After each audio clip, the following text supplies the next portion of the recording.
Hi everyone, welcome. And so to kick off, did you know that 1.1 million customers every month enter that collections process? Now that might be they just missed a payment, or it might be they're entering a long-term debt problem.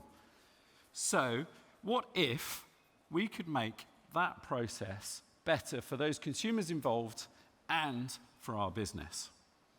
Hi, I'm Mark. I've been at Equifax now for 17 years, and I work in TDX Group, which is the debt services part of Equifax. And I'm really passionate about helping individuals live their financial best. So I've asked the question, can you optimize both consumer outcomes and collections value? So why do we care? Well, 92% of all consumers that are in the debt process wish they'd engaged much earlier. So it's our job to enable that and support those customers help solve their problems. And why are we doing that? Well, we've talked a bit about in this conference about consumer duty and what we need to do to meet that. But what I'm saying is, let's go further than just ticking the box to make sure we're delivering that. Let's put consumers at the heart of what we're trying to achieve. And how might we do that? Well, I've got 4 simple ideas for you today. I've only got 5 minutes, so let's crack through them. 1, put the customer at the heart. Let's understand their circumstances. So in your businesses, you'll have data about those customers. And at Equifax, we can help provide additional information about them. So whether that is affordability scores, understanding financial vulnerability, or even thinking about how you might use a segmented strategy. So bring that data together, understand then how you might want to treat those customers differently and how you might approach, engage them through the different strategies that you can apply. 2, we've also heard about different channels available. So yes, we need to provide letters and voice capability. People still want to use traditional methods, but why not expand that in a coordinated fashion to give people access to, let's say, payment capability. They might want to do that in the middle of the night. They might not want to speak to people. Also, if you're younger and you like apps, then create an app that enables people to understand, input their income and expenditure, and create a payment plan that is suitable for their circumstances. And of course, at TDX, we have our digital capability to support you in that process. 3rd, comms. Let's think about the way we engage. Are we using language that's easy to understand? Are we signposting correctly to the right support for these individuals? Even advice on benefits. How could they get more out of the system? And give clear calls to actions. How can they engage through the various channels that we've talked about? Let's make that clear and positive. And even you could have a QR code on your letter to say, scan here, and that gets you to your app that we talked about. Finally, when we talk about partners, are we using the appropriate partners, engaging with them in the correct way? But also, are we reviewing the calls? Are we learning from that process? Again, we can use digital capability to listen to those calls, understand, but create the feedback loop to help the individuals on those calls and the businesses to learn from that process, to be more compassionate and get to the right solutions for those consumers. So, if we deliver all of that, what difference can it make? Well, at Equifax, we like to make sure that we do constant reviews of the impact our consumers, do surveys, and this is just one of the feedback that we received. And I'm super proud of some of the things that we hear. And this is just one example. For example, the person they spoke to was sensitive, supportive. They're able to offer hope that their situation can be resolved, and they were deeply grateful. Now, just imagine if we could do that for all of our customers. Now, the big question was, can we do all of that and improve collections performance? Well, yes. At TDX Group, we deliver on average a 20% increase in collections performance for all of our clients. And even in the last year, in 2023, we are continuously improving that and created a 5% uplift in contact, which delivered 8% more payments. So yes, you can put consumers at the heart, focus on outcomes for them, and deliver collections value. And I gave you 4 simple ways that you might do that. Focusing on customer circumstances, your channel choice, clear comms, and partnering appropriately. So that was a quick blast through. If that was of interest, you'd like to discuss that in more detail, get more information, then we're here to help. Come talk to us today. We're going to be upstairs.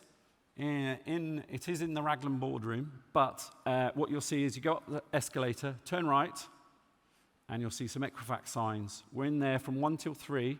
I'd love to talk to you about how we can help your consumers and deliver more value for your business. Thank you.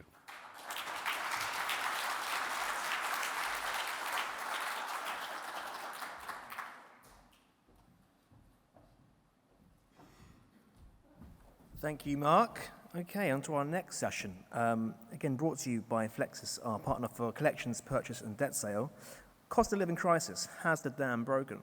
So please welcome up our panelists. Chairman is George Badeo Adebenga, CEO of Money Minutes, and joining him is Nick Larkins, Head of Collections and Recovery Strategy and Credit Risk Oversight, HSBC, Chris Laverick, Customer Journey Manager at NatWest, and Robin Griffiths, Head of Debt Recovery Analytics at TDX Group. Big round of applause, please.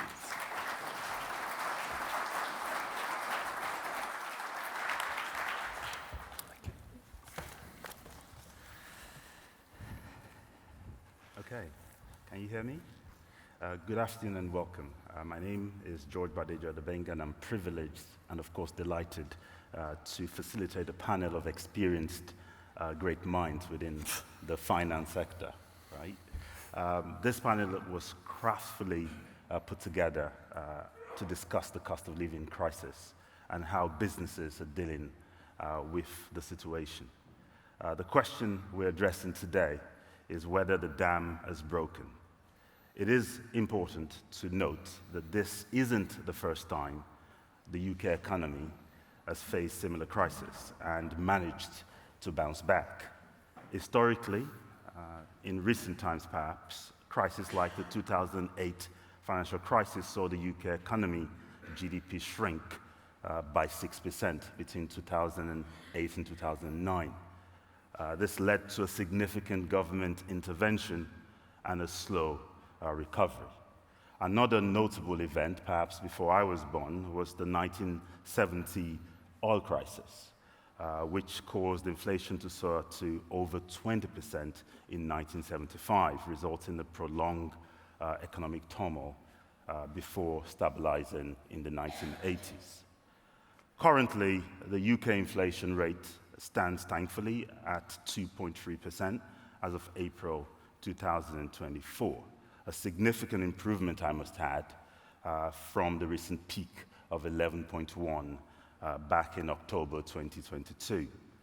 This reduction, thankfully, was driven by the fall in energy prices, amongst other factors. Today, we'll be hearing from our panelists the impact of the current cost of living crisis on the businesses and customers, but importantly, how they've been dealing with the situation. I hope you would all take something away from this. Without further ado, I would invite our panelists to introduce themselves briefly and also indicate whether they think, personally, that the dam has broken. Perhaps we start with Nick. Hi, I'm Nick Larkins, Head of Collections and Recoveries at HSBC. I also look after credit risk oversight. So I work in the second line and I own our customers in financial difficulty policy as well as our customer engagement strategy. Has the dam broken? No, I don't think it has. I think the conversation that we should be in is one of normalisation. And I think that as we start to see any increases in arrears, we need to look back further than pre-COVID and look at what the levels and the world looked like then and not just measure it against the last year. Thank you. Chris. Chris Laverick from NatWest, so I'm responsible for anything that's post-default across the group. So that is our retail franchise, commercial, and our wealth franchises, and that includes all third parties and debt sale. Has the dam broken? No. Very similar view on this. I think there are some cracks in the dam and the water's trickling through, but I don't think it's broken. Thank you, Chris. Robin.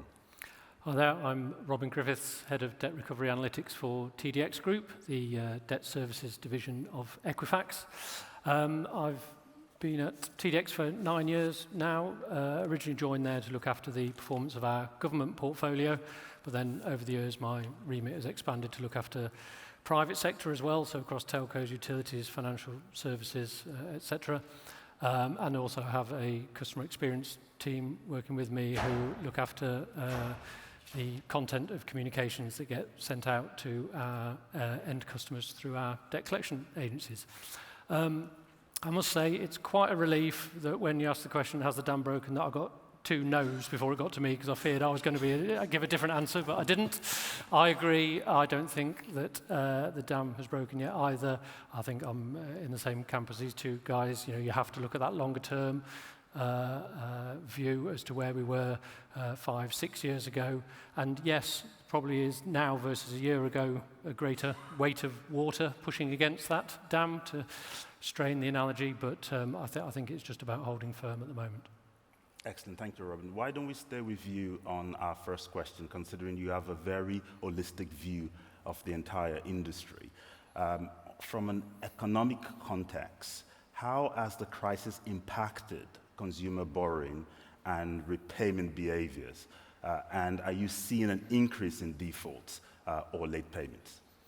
Yeah, so I think it's kind of building on what it seems like Nick is seeing as well, and some of the comments that you were saying there, Chris. You know, with being part of Equifax, we have the benefit of being able to see the wide set of bureau data, and across various sectors, we're seeing kind of worsening trends, but those trends in general are coming from what was quite a good place compared to 2019, say. I think during the pandemic period, a lot of people took the opportunity to sort their finances out. I know there's people in my team at work who said they realised they hadn't watched Sky movies for about 3 years, and kind of they suddenly had the time to think about that and change their subscriptions, etc.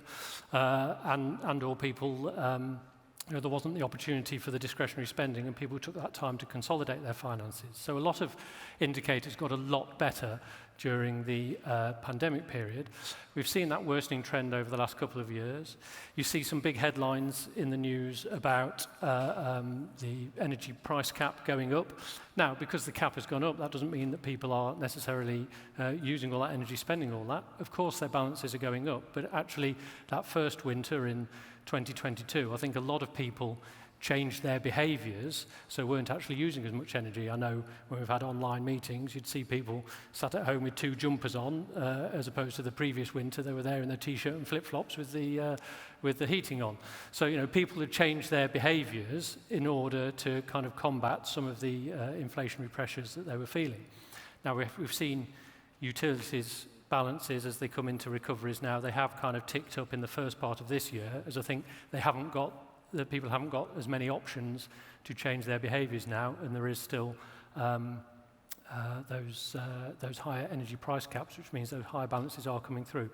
Hopefully we're starting to turn a corner on that though. In other areas, so in the mortgage world, Yeah, there's been a drop-off in mortgage originations, particularly with the high interest rates at the moment. We've seen average repayment amounts going up, but people are, again, changing their behaviours or changing their products in order to manage that. So we're seeing people extending their loan terms in order to keep their monthly obligations slightly lower. But we have still seen that go up from something around £600 a month to approaching £1,000. That's kind of levelled out a bit now, and again, as the interest rates hopefully will turn a corner, that situation will improve. We've started to see arrears rates increase in mortgages. They've kind of gone beyond pre-COVID levels, but nothing too alarming yet. If we look at credit cards, in that world, again, slightly worsening trend, but it's not coming back to pre-COVID levels in terms of arrears. And actually what we're seeing is some customers who are in arrears are doing a better job of managing once they're in arrears and getting themselves back up to date. Particularly the 2 to 3 roll rate has been improving of late, and particularly in a number of provisioning models, it's often that step from 2 payments down to 3 payments down that becomes the point that you think they're more likely that they're going to default than they're going to get back up to date. So it's encouraging that we're seeing some positive signs there. So overall, I think I'm saying that we're seeing some worsening trends. Yes, there's a kind of bit of pressure building, but with inflation coming down now and hopefully interest rates turning the corner, energy prices coming down as well, I think we've got that weight of water pressing against the dam, but the dam is holding firm just now. Excellent. Thank you, Robin. We're definitely a resilient bunch. Now, over to you, Chris. What measures is your institution taking to support customers struggling with the rising cost of living? Yeah, so we, during COVID, we put a number of measures in place to support customers. Some of those have been removed now. Many of them we've kept where we've been able to see customers actually benefiting from them. So we've got fee suppression for customers who are persistently in financial difficulty. So we've got an enhanced kind of suite of fee suppression for that. Interest-only forbearance, that's something that we've kept. And a combination of those two have helped about 200,000 customers last year go from kind of being in early stage arrears to your point, kind of 2-3, get them back into the good book. And we've lengthened our repayment plan window from 18 months to 2 years. So those are the ones we've kept. There are certain other ones that were less helpful for customers, and those have been removed. I think if you kind of then look at accounts that are going the other way and how we've helped support them, we've seen quite a big increase. I guess the context is we've gone from about 1,200 to 1,400 a month of debt advice referrals. So we've put additional funding into the kind of debt advice sector last year to the tune of about £3 million. So we've kind of got the people kind of going to good book, and then people going the other way. And I think it's just a more general point on how we've got better structured data in terms of spending trends. So through COVID, spending trends did change quite significantly. They have normalised, but you do still see a change in certain spending patterns. So for example, petrol, instead of putting £100 in at the pump, people are putting 250s in. So they're still spending the same, but their habits have changed. So we've got better quality data now than we did pre-COVID to measure those types of things. Interesting. Do you have any thoughts on that same question, Nick? Yeah, I think the point that Robin raised around a change in behaviour that Chris picked up on with the figures there is important. So one of the things that we've seen is through the support and the outreach that we've got in place is that customers are contacting us earlier.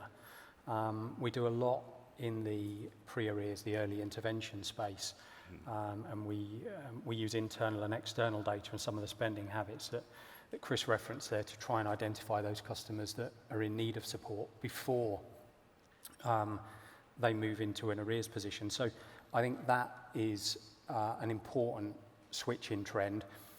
I like to think it's as a result of our early intervention strategy because I own it. But I guess actually if you think about what's happened beforehand, we've had the mortgage charter and payment holidays under COVID, and we know the experience in payment holidays was that they were taken by a lot of people that didn't need them. But what that did mean is there was an interaction with the bank and there was support from the lender. What we saw in mortgage charter, what we're seeing so far in mortgage charter is that it's being taken up at much lower numbers. And again, there are a lot of people who are either not necessarily needing that, but using that maybe to rearrange their finances. But I think the takeaway is they're interacting. And if they get into a position where they're in financial difficulty or are worried about it, then they'll get in contact. No, that is key interaction, no matter what, is always of great value. Now, I'm just going to put a follow-up question to you, Nick. And this is looking from a social, ethical consideration. How can financial sector better educate and empower consumers to manage their finances? And going back to this engagement with them, how do you do it? How do you ensure they understand that this is important to them? Yeah. Well, I think this speaks to the intro that we heard a few moments ago, actually. So there are a number of thoughts I've got on this. I think you've got to get the right formula of right customer, right time, right media, right message, right data. If you can get those things right, I think that's part of the sweet spot. I think you've got to make barriers, you've got to remove barriers to engagement. I think that's another real key. And I think it's about dealing with the now and about dealing with the tomorrow. So the younger, our future younger customers are going to be an important group to influence here. And one of the things that we're doing at HSBC is we've now developed a financial learning module as part of the Duke of Edinburgh Award, which will be available to young people. And we're also trialling, it's in pilot stage, so important kind of element of test and learn, but in pilot phase we're working with a local council to bring that learning module, a local government, to bring that learning module available to schools and to teachers. We already do, as a number of others do, go into schools to bring financial education. But then, on the guess a more radical side, when I think about the fact that I've got 2 teenage daughters who spend their life on TikTok or whatever else it is that they're looking at, I do wonder whether there's an element of influencers that might come into the thinking and how to get people a bit more engaged in understanding more about their finances. And I also wonder whether gamification might become a thing in financial services a bit more readily. It's not really something I'm close to, but I've also got 2 nephews who seem to be always on the sort of gaming side. So I wonder if that might help. No, that's very interesting. I'm very passionate about the education, especially starting from the elementary stage.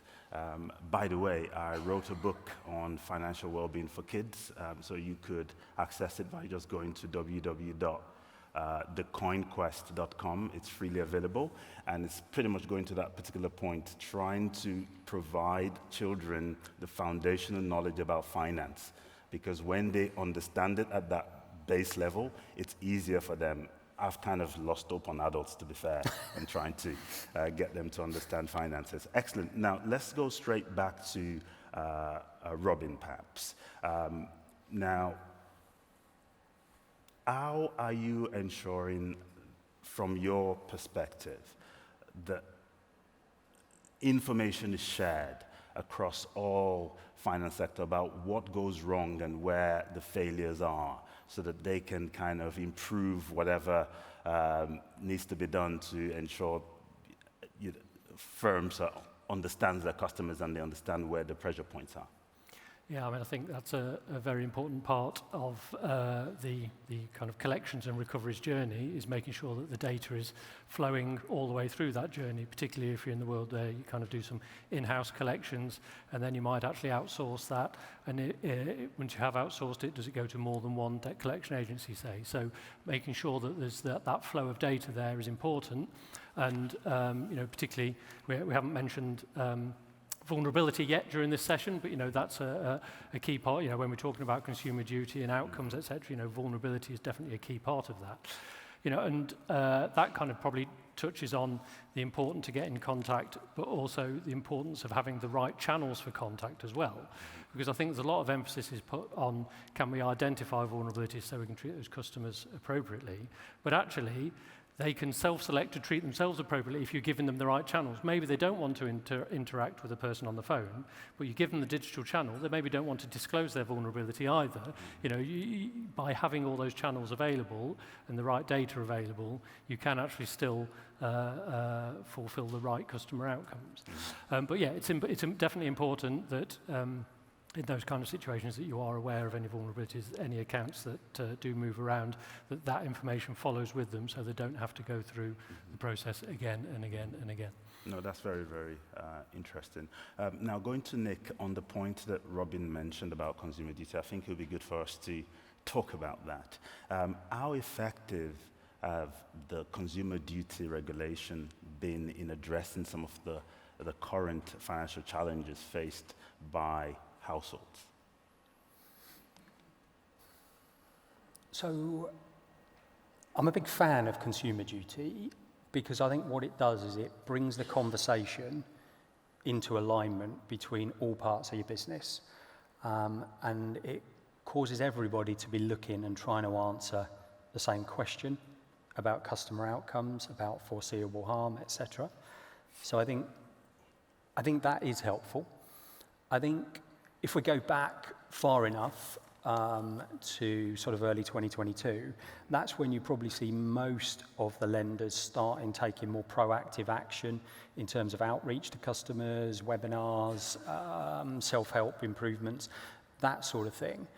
Whereas consumer duty final guidance came in the summer of 2022. So I think important to note that lenders were already on that, thinking about that, taking proactive action. But yeah, it's definitely shaped the conversation and thinking since. Where I think it's made a real difference is probably best illustrated by the UK Regulators Network letter that landed in March this year, because it covered for me the regulators that represent all of a customer's financial position. When someone's in financial difficulty, it isn't just about their credit card or just about their mortgage, etc. It is about their utilities and the whole financial picture. So what I saw in that UK Regulators Network letter was all of the regulators were focused on consumer outcomes. They were focused on standards. So I think consumer duty seems to be leading the way in regulatory thinking. And I think what that really helpfully does is it puts on the table the opportunity to open the debate about how free debt advice is funded in the UK. So I think for that reason, it's very helpful. Awesome. Chris, do you have any thoughts on this point? Yeah, I mean, I kind of echo Nick's point. I think there's probably two builds. One is certainly from a collections and recoveries perspective, consumer duty was a massive thing, and for everybody, I know put significant amount of resource to it.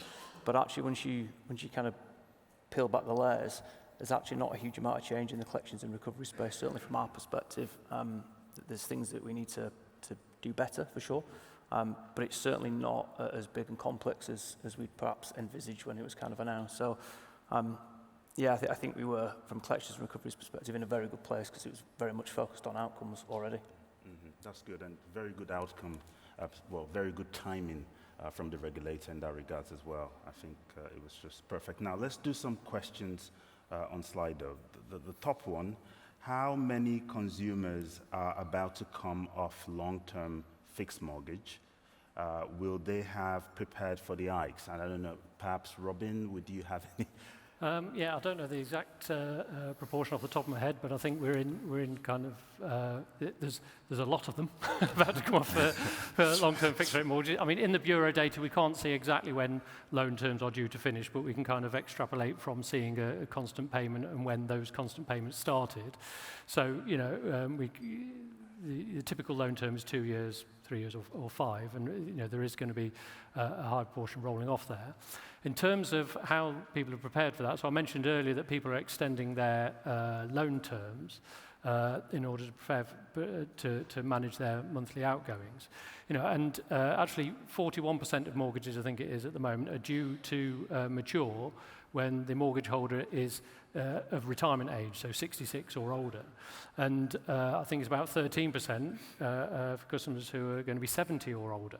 And there's some pretty scary percentages. So, I think what people have done is try and extend those terms with a view of do they go on to a 2-year or a 3-year now, in the hope that the interest rate has come back down in those 2 or 3 years, they can bring the loan term back in. Now, whether that happens remains to be seen. But that's also not an option that's universally available, because if you then break that down by age demographics, you can find that actually it's only younger consumers who can extend that term, because understandably, lending institutions are probably a little reluctant to extend terms for older customers. So there's only so much you can actually do with that mortgage term.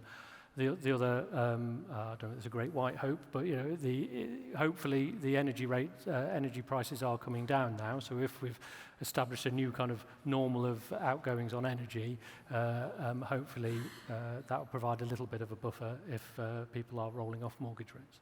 Okay, excellent, thank you. I'll probably just build on that, Judge, yeah, sure, on please. the second part of the question. So certainly in the mortgage space, there is almost a generation of customers who, when you talk to them about the mortgage payment going up in line with interest rates, that's an alien concept to them, because we've had such low interest rates for such a long period of time. So will they have prepared for the hikes? I think there's a yes and no answer to that. The yes is, if you then look at set deposits in conjunction with the question, then you could probably argue yes. But when you speak to those customers and the concept of an increase in CMI on a mortgage is alien to them, then that's quite concerning. Mm-hmm. Yeah. George, could I just add one other thing on that? Yeah, sure.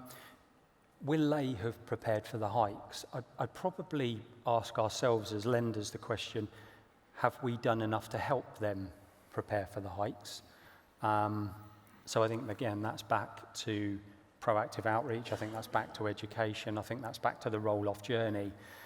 So we're tracking the customers that are rolling off fixed rates very closely, as you can imagine. And we're really pleased with what we're seeing. People are making changes to accommodate their financial position. So I definitely urge people to think about what part they play in the lead up to that roll-off. No, that is awesome. I don't know how we're doing with time. Are we okay? So let's round up then. I think you've pretty much covered most of everything. It sounds like, yes, there are cracks, but the dam isn't broken. And if you think it's broken, it's repairable, right? And we have to work collectively together, whether it's government, regulators, consumers, and businesses. Ladies and gentlemen, our brilliant panelists, thank you very much.